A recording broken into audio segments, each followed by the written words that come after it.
Uma das formas mais simples de vencer uma partida é o ganho material. Claro que o rei é a peça mais importante, mas quando não é possível atacar o rei, há outros alvos na posição. Depois de desenvolver as peças, controlar o centro, aonde atacar? Nessa posição, por exemplo, as negras têm vantagem material. São um bispo e um cavalo por uma torre, já que cada lado possui um bispo. E um peão a mais na ala do rei. São 4 contra 3 na ala do rei. Mas jogam as brancas. E elas devem escolher o melhor método para tirar vantagem da posição das peças negras. O cavalo de H5 está no canto do tabuleiro e sem defesa. O bispo de E4 está no meio do tabuleiro, também indefeso. E ainda há outros peões na posição indefesa, por exemplo, o peão A7 e E7. Primeiro, a gente tenta atacar as peças que têm mais valor. Claro que o ataque ao cavalo com a torre por H1 não é possível, já que o bispo capturaria a torre. Atacar o bispo também por E1, uma segunda opção, a defesa das negras é muito simples. Basta tirar o bispo.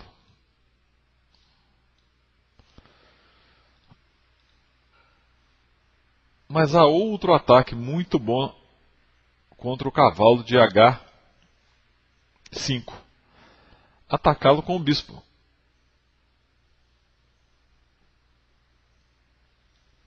O cavalo está preso no canto do tabuleiro. Como nós já vimos, o cavalo fica melhor centralizado, de preferência numa casa que não possa ser atacada por um peão. Como que as negras podem defender esse cavalo? Difícil, né? Se avançar o peão de G, o bispo captura. Então as negras optaram por bispo G6, liberando o ataque da torre, que antes não era permitido. Torre H1, e as brancas vão ganhar material e ter vantagem material agora, que elas que vão ter uma qualidade a mais. A nossa próxima posição é com um pouco mais de peças, mas tem o mesmo tema. As peças negras mal colocadas. Para ficar bem claro, as peças pequenas no princípio da partida, bispos e cavalos, são as mais difíceis de ser colocadas. Mas o bispo, por ter uma ação longa, de longo alcance, pode ser colocado longe de onde ele está atacando.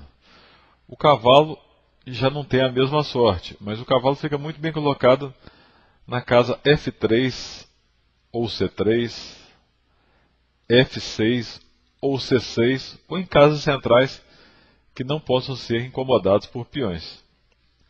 Nessa posição nós temos o mesmo problema da posição anterior. O bispo de C5 está muito vulnerável. As brancas começam com D3. E vocês agora reparam claramente que o bispo tem pouquíssimas casas para andar. A única casa que nenhum peão captura imediatamente é B5. As brancas seguem com torre de E a D1. Claro que tem que ser de E, porque se for a de A, as negras ganham a casa A4. E aqui as pretas perdem uma peça forçada. Tem uma defesa que é cavalo de B4, interpondo o cavalo, mas não é suficiente. As brancas podem defender C2, por exemplo, e depois, por exemplo, se defender o cavalo com A5, jogar simplesmente C3. E essa cravada aqui vai levar ao ganho material.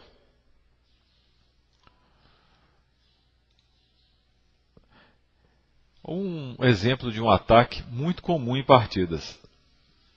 É importante muitas vezes fixar a debilidade antes de atacá-la.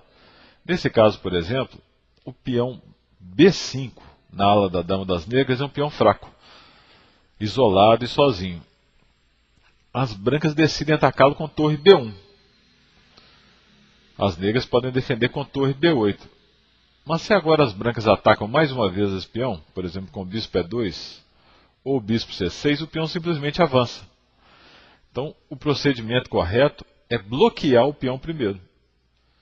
E agora o peão está perdido, já que, por exemplo, depois de cavalo F6, tanto com o bispo C6 como com o bispo E2, o peão vai ser capturado. Claro que o bispo C6 é mais preciso, porque ele ainda limita a ação do cavalo negro. Vamos ver agora isso numa partida do grande Alekhine. Partida Alekhine-Bruce Plymouth 1938. Alekhine com as brancas jogou E4, C6 a defesa de Caro-Kann. Mais uma vez, muito importante os conceitos iniciais, colocar as peças no centro, desenvolver rápido. Cavalo C3, sacando o cavalo rapidamente. D5, cavalo F3, outro cavalo em jogo. D toma E4, cavalo toma E4, bispo F5. As negras colocam o bispo indefeso. Tudo bem, uma linha teórica muito usada, mas agora vamos ver como o Alekhine, através de muitas ameaças, de muito ataque, nós vamos entrar no papel da iniciativa um pouquinho para frente com mais calma, ele impede que o adversário se defenda. Então, quando você tem iniciativa é muito importante, porque o adversário, enquanto está defendendo, ele não tem tempo para te ameaçar. O Alekhine começou com o cavalo G3 atacando o bispo.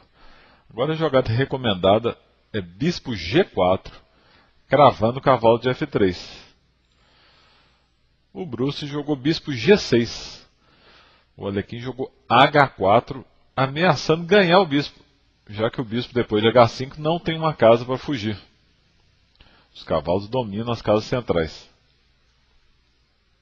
Portanto, ele jogou H6 para poder fugir com o bispo para H7. Cavalo E5, de novo ameaçando o bispo. Agora, se as negras deixarem de trocar, vão dobrar os peões próximos ao rei, a posição vai ficar muito debilitada. Preferiu o bispo H7. Dama H5, o Alekhine já está ameaçando mate um lance em F7. G6 defendendo do mate. Bispo C4, incrível, bom lance do Alekhine. Se peão toma dama agora, bispo toma F7, cheque mate, outra ameaça gravíssima agora ao rei. E6, dama E2. Agora o Alekhine fez uma ameaça que poderia ser defendida com dama E7, segurando o peão de E6 e de F7. Mas não vendo a ameaça, o Bruce jogou cavalo F6 e levou uma bonita combinação. Repare a posição do bispo de H7 totalmente preso, sem nenhum movimento, as peças do Alekhine fortemente centralizadas, a dama mirando no rei. A combinação foi cavalo toma F7 para destruir a estrutura de peões, rei toma F7, dama toma E6 cheque. Aqui as negras abandonaram, mas elas só dispunham de rei G7, quando dama F7 seria cheque mate. Então lembre-se, é importante procurar os pontos fracos, onde estão as peças indefesas do adversário, para atacá-lo. Claro, mantendo o nosso bom posicionamento de peças.